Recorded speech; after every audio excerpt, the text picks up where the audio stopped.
qui avait des habitudes esclavagistes et que l'Europe a trouvé un moyen pour s'immiscer et faire cet esclavage. Alors qu'il y a eu des résistances. Et ces personnes, ces nègres marrons, qu'il y a eu sur les terres d'Afrique, parce qu'il y a eu des résistances en terre d'Afrique, sur les bateaux, sur les plantations, sur les côtes, disait Ekoki, avec plus de puissance. Et nous allons le dire en levant nos bras avec plus de puissance. Wabalembela, Chintukalala.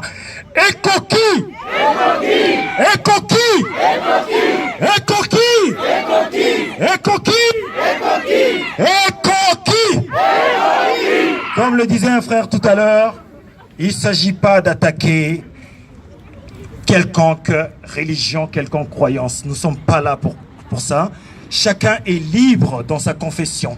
Cependant, il faut simplement raconter l'histoire, et quand on raconte l'histoire, on apprend certaines choses. Vous savez, beaucoup parmi nous, parmi certains qui marronnent à Nantes et qui n'ont pas la parole, se disent, mais écoutez, quand j'écoute M. Hollande, président de la République à une certaine époque, dire que les actes les plus graves, les actes racistes les plus graves, c'est le racisme anti-chrétien, anti-musulman et anti-juif. Chers amis, vous savez, moi je ne suis ni chrétien, ni musulman, ni juif. Cependant, je suis noir.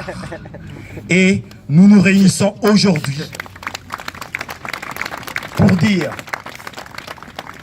qu'il s'agit là de donner une terminologie à ce racisme. À ce racisme. Parce que, souvenons-nous, souvenez-vous, ce que nous avons vu en Libye, comme ailleurs, parce que ce qui se passe continue à se passer ailleurs, ça touche en majorité des personnes qui sont plus bronzées. Vrai ou faux? Vrai ou faux? Alors, cependant, quand on le dit, est-ce qu'on éloigne les Français? Est-ce qu'on éloigne les Blancs? Non. Est-ce qu'on doit absolument se taire lorsqu'il s'agit d'une réelle terminologie? Lorsqu'on regarde Ferguson aux États-Unis, quelles sont les personnes qui sont les plus touchées? C'est qui? C'est les Noirs. Ok? Bon. Donc, en Afrique du Nord. On va aller en Afrique du Nord. On a des frères d'Afrique du Nord. D'accord? Au Maroc, actuellement, est-ce qu'il y a du racisme anti-noir ou pas? Oui. Oui. En Tunisie, oui ou non? Oui. Oui? Oui. Bon, partout. En Égypte. Oui. D'accord? Les populations les plus écrasées en Égypte, c'est ceux-là même qui sont les héritiers de ceux qui ont bâti les pyramides. Et donc, on nous a effacé une partie de l'histoire même. Vous comprenez? Vous suivez ça? Et alors, quand on va au Brésil de l'autre côté, on nous dit, oui, arc-en-ciel et tout ça. Mais il peut y avoir des métissages.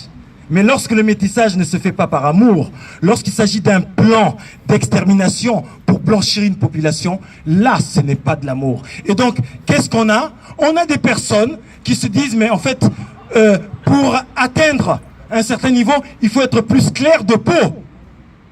Et c'est la raison pour laquelle nos propres sœurs, nos propres mamans, au Sénégal, au Congo, partout, se peignent en fait avec des dipozones pour devenir plus clair de peau.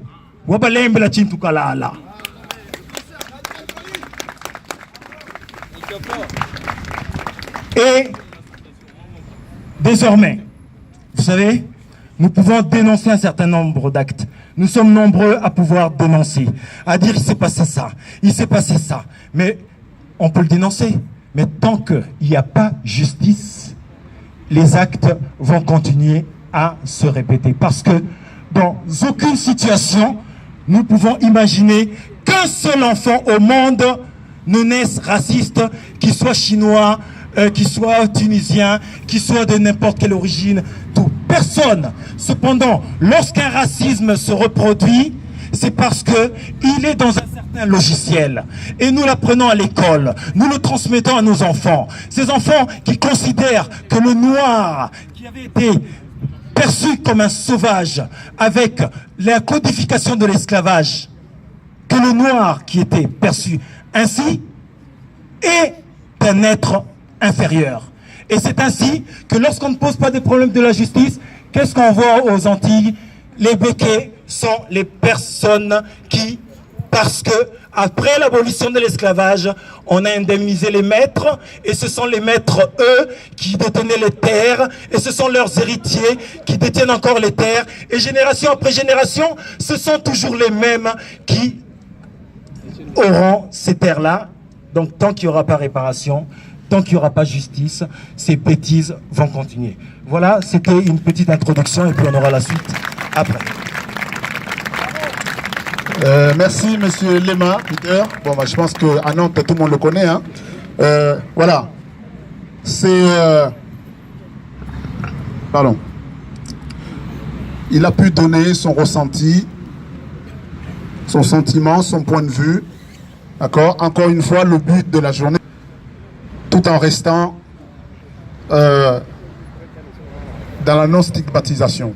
Hein? On est là pour discuter, on est là pour échanger, il y aura des débats aussi.